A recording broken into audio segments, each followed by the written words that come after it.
अस्सलामुअलैकुम students of class 6 amazing science. Chapter number है आपका 8 चेंजेस इन मैटर। ठीक है, मैटर को किस तरीके से चेंज किया जाता है, solid into liquid, liquid into gas. ये आपने चेंजेस तो पढ़ी हैं। अब आज इसमें हम पढ़ेंगे केमिकल एंड फिजिकल चेंजेस। ठीक है, कि मैटर में केमिकल और फिजिकल चेंज किस तरीके से होता है। Rusting of iron in chemical change. Rusting of iron जो है वो केमिकल चेंज है, मतलब कि जब आयरन को गलाया जाता है, वो जंग आलूद हो जाता है, तो वो दोबारा से अपनी शक्ल जो है वो वापस चेंज नहीं कर पाता। इसका मतलब है वो केमिकल चेंज है। Physical change, when an ice cube melt, जब आइस क्यूब मेल्ट हो जाती है, it is easily to make the water freeze again. तो ये दोबारा से पानी को फ्रीज करने के बाद हासिल की जा सकती है। You can get the salt back, हम नमक को वापस हासिल कर सकते हैं फ्रॉम अ सॉल्ट सोल्यूशन। जब हम किसी नमक का सोल्यूशन बनाते हैं by drawing out the solution, जब सोल्यूशन को दोबारा से ड्राई किया जाए तो नमक हासिल हो जाता है। Melting and dissolving are example of physical change. ठीक है, मेल्टिंग और डिजॉल्विंग जो है वो किसी भी फिजिकल चेंज की एग्जाम्पल है। इन अ फिजिकल चेंज में only the behaviour of particle change, सिर्फ पार्टिकल का बिहेवियर चेंज होता है। ठीक है, उनकी हालत चेंज नहीं होती। The actual particle are the same throughout, तो पार्टिकल जो है वो अपनी असली हालत पर रहते हैं। And the total mass of substance remain the same, और उसका मैस भी सेम रहता है। आइस टर्न टू वाटर, बर्फ जो है वो पानी में चेंज हो जाती है। It is easily to change the water back, और दोबारा से वो पानी बन जाती है।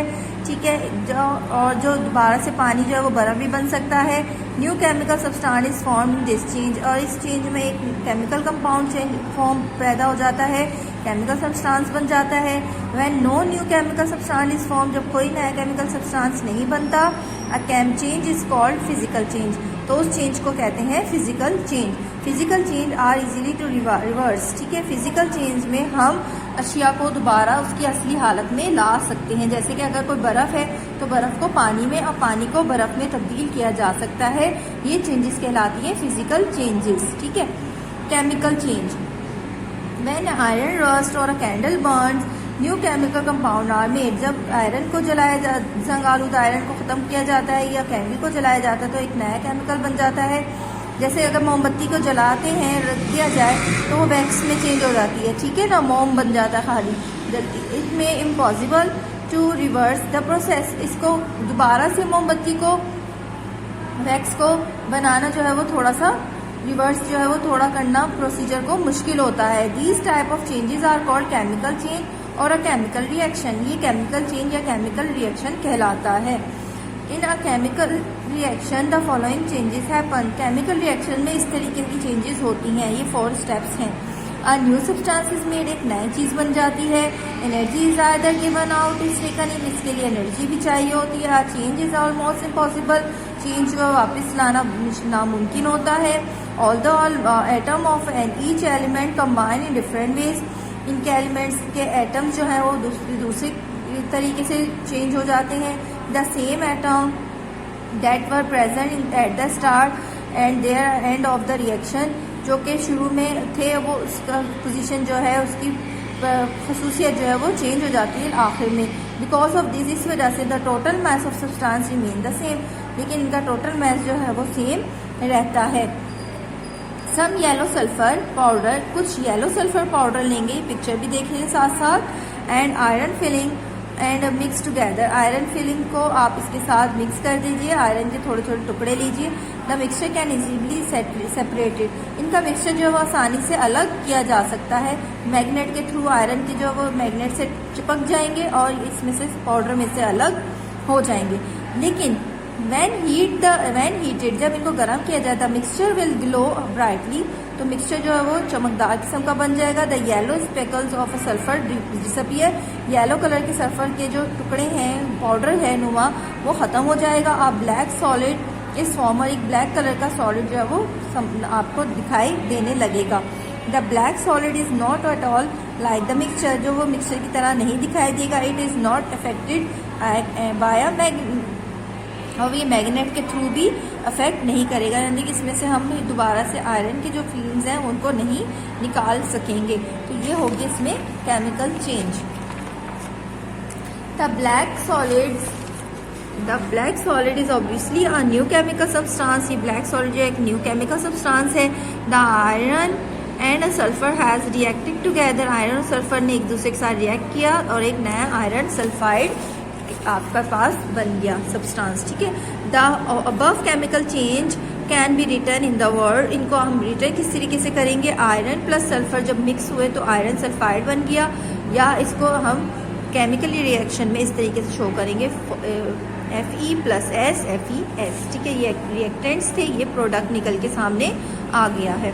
Although we have to heat the iron and sulphur to start the reaction. हम इनको रिएक्शन को स्टार्ट करने के लिए इन दोनों को जलाते हैं और once it start it give out heat, ठीक है। और जब ये स्टार्ट होते हैं तो ये हीट भी प्रोड्यूस करते हैं। रिवर्सिबल रिएक्शन, दोबारा से रिवर्सिबल मतलब दोबारा से होने वाले रिएक्शंस कौन से होते हैं। There are some reaction which are be reverse. कुछ रिएक्शन जो है वो दोबारा अमल किया जा सकता है तो वापस वही चीज़ आ जाती है। A simple example is the physical change when ice is heated to form water. सबसे पहले तो फिजिकल चेंजेस में ही देखेंगे, जिसमें आइस और पानी की एग्जाम्पल है आपके पास। The water can be change back into ice, ठीक है। पानी को दोबारा से बर्फ बनाया जा सकता है, बर्फ से पानी, पानी से बर्फ बन जाती है। And other reversible change in heating the blue copper. अगर ब्लू कॉपर सल्फेट को हीट किया जाएगा तो it decompose to give white paper, तो वो हल होकर हमें क्या देगा, वाइट कॉपर सल्फेट पाउडर मिल जाएगा और वाटर वेपर बनेंगे, ठीक है। If the water is added to the white copper, इस पानी में अगर वाइट कॉपर में पानी शामिल किया जाए द रिएक्शन इज रिवर्स, तो रिएक्शन रिवर्स हो जाएगा और the blue copper sulphate is reform, तो ब्लू कॉपर सल्फेट वापस बन जाएंगे। दिस कॉल्ड रिवर्सिबल रिएक्शन, इसको कहते हैं reversible reaction. The symbol of this, इसके लिए जब रिवर्सिबल रिएक्शन होता है तो हम इस तरह का सिंबल यूज करते हैं, ठीक है। एरो इस तरफ और इस तरफ, मतलब कि अगर हमने दोबारा उसको रिवर्स किया, हीट अप किया, तो हमारे पास बाकी ब्लू कॉपर जो है वो सल्फेट, ब्लू कॉपर सल्फेट सामने आ गया। An other example of reversible reaction, दूसरी एग्जाम्पल क्या है, is when ammonia gas and hydrogen chloride gas come into the contact with each other, ठीक है। अमोनिया गैस और हाइड्रोजन क्लोराइड गैस को एक दूसरे के साथ कॉन्टैक्ट किया जाए, a white cloud of the ammonia chloride vapour is form. एक बादल नुमा अमोनिया क्लोराइड वेपर जो है वो बन जाएगा। If solid ammonium chloride is heated, अगर सॉलिड फॉर्म में अमोनिया क्लोराइड को लिया जाए, उसको गर्म किया जाए, इट डिकम्पोजेज, तो वो पिघलना शुरू हो जाएगी, ठीक है। ये तहरीर करेंगे तो टू गिव अमोनिया गैस, तो अमोनिया गैस बन जाएगी और हाइड्रोजन क्लोराइड गैस प्रोड्यूस हो जाएगी, तो ये भी रिवर्सिबल रिएक्शन है।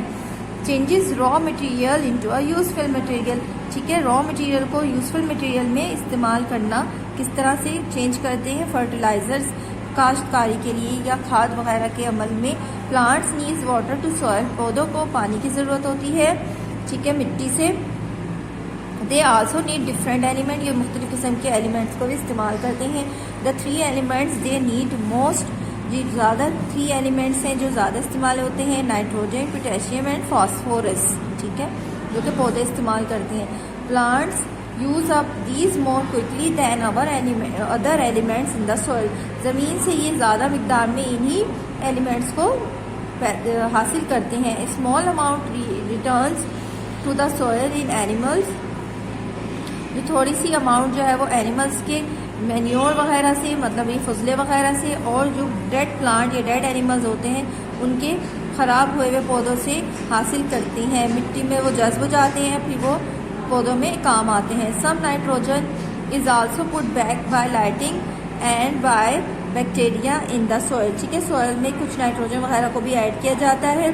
Soon the soil is too poor, अगर ज़्यादा मिट्टी जो है वो ख़राब हो जाती है क्रॉप्स के लिए, तो farmer must replace the missing element by adding fertiliser, तो जो एलिमेंट्स इसके अंदर कम हो जाते हैं ज़मीन के अंदर, तो वो काश्तकारी के दौरान खाद के ज़रिए मुख्तलिफ़ किस्म की खादें इस्तेमाल करते हैं केमिकल रिएक्शंस के थ्रू, तो फिर जो किसान हैं वो फिर ज़मीन में उसको पैदा करते हैं, ज़मीन में प्रोवाइड करते हैं ताकि पौधे उसको अच्छे से इस्तेमाल कर सकें जब ज़मीन में इन चीज़ों की कमी होने लगती है, ऐसे एलिमेंट्स की। Fertiliser are chemicals like this, fertiliser में कौन कौन से केमिकल्स यूज़ होते हैं, ammonium nitrate, ammonium sulphate, ammonium phosphate, calcium nitrate, potassium sulphate, sodium nitrate और यूरिया। यूरिया का तो आप लोग टीवी में भी नाम सुनते रहते हैं, तो ये इस किस्म की खाद इस्तेमाल की जाती है। Ammonium nitrate is a useful fertiliser, it is a salt, एक नमकियात होती है, विच कंटेन नाइट्रोजन, इसके अंदर नाइट्रोजन मौजूद होती है, essential for the plant growth, पौधे की पैदावार के लिए बहुत फ़ायदेमंद है। A good fertiliser contain the element needed to promote healthy growth in plant, ठीक है। जैसे सेहतमंद प्लांट पैदा होगा, सेहत बख्श प्लांट पैदा होगा जो अच्छा ग्रो करेगा, अच्छे से पौधे उगेंगे उसमें, फिर उसमें अच्छी सी खुराक पैदा होगी। It must also be cheap to produced and soluble in water, ये पैदा करना बहुत आसान है और ये पानी में भी हलशुदा है। Industry ammonium nitrate is made by reacting ammonium and nitric acid, industry वगैरह में इसका पैदावार इसकी की जाती है किसके, अमोनिया और नाइट्रिक एसिड के रिएक्शन से। हार्मफुल इफेक्ट क्या होते हैं, इम्प्रॉपर यूज़ ऑफ, जब इनका सही से इस्तेमाल ना किया जाए तो केमिकल जो है वो हार्मफुल भी साबित हो सकते हैं। Long term use of chemical fertiliser can be harmful, मिट्टी के लिए ज़्यादा अरसे तक केमिकल फर्टिलाइजर को इस्तेमाल करना भी नुकसानदेह है। They can lead of break down of soil crumbs and also accumulation of organic acid in the soil, मिट्टी में मौजूद पहले से जो तेजाबियत वगैरह उसको ख़त्म कर देते हैं, मिट्टी को नुकसान पहुंचाते हैं। When a soil crumbs structure is destroy, जब इसका स्ट्रक्चर जो वो डिस्ट्रॉय होने लगता है, इट बिकम फाइन पाउडर, तो एक भूरा भूरा भूरा भूरा सा पानी मिट्टी जो है वो भुरभुरी होने लगती है, जिसकी वजह से भुरभुरी मिट्टी जो है वो हवा की वजह से भी उड़ जाती है, उड़ने लगती है और पानी के ज़रिए बह जाती है, ठीक है। एक्सेस फर्टिलाइजर स्प्रे, ज़्यादा मिकदार में स्प्रे करना का अमल भी जो है वो नुकसानदेह साबित होता है। LG spread over the surface blocking out the light of the plant glow, जो पानी के सतह में जहाँ पर पानी को प्लांट्स को जो है रोशनी की ज़रूरत होती है, तो वहाँ पर जब एलजी जो है वो फैल जाता है, बैक्टीरिया पैदा होने लगते हैं, जिसकी वजह से प्लांट जो है वो आपका सही से काम नहीं कर पाता। Which use up all the oxygen, जो कि सारे ऑक्सीजन इस्तेमाल कर सकता है। So fish and the other water live die too, और पानी के अंदर जो मौजूद मछलियाँ हैं और जो दूसरे लिविंग ऑर्गेनिजम्स हैं वो भी मरना शुरू हो जाते हैं। दे में entire drinking water and cause serious health hazard, ठीक है। और जब ये वो पानी पीते हैं, जो पानी जो है वो पौधों के ज़रिए जो जब लेक वगैरह में और झीलों में जब चला जाता है तो वो पानी जहरीला हो जाता है केमिकल सब्सटेंसेस मिलने की वजह से। वो भी जब पानी जो है वो आबी जानवर जो है वो उसको इस्तेमाल करते हैं तो वो उसकी वजह से मरना शुरू हो जाते हैं, उस जहरीले पानी को इस्तेमाल करते हुए। Plastic many objects that use to made the metal are now made of plastic, जो चीज़ें बहुत सारी प्लास्टिक की बनी होती हैं। Plastic is a synthetic material which can easily be shaped, एक सिंथेटिक मटेरियल है जो कि आसानी से किसी भी शेप में चेंज हो सकता है।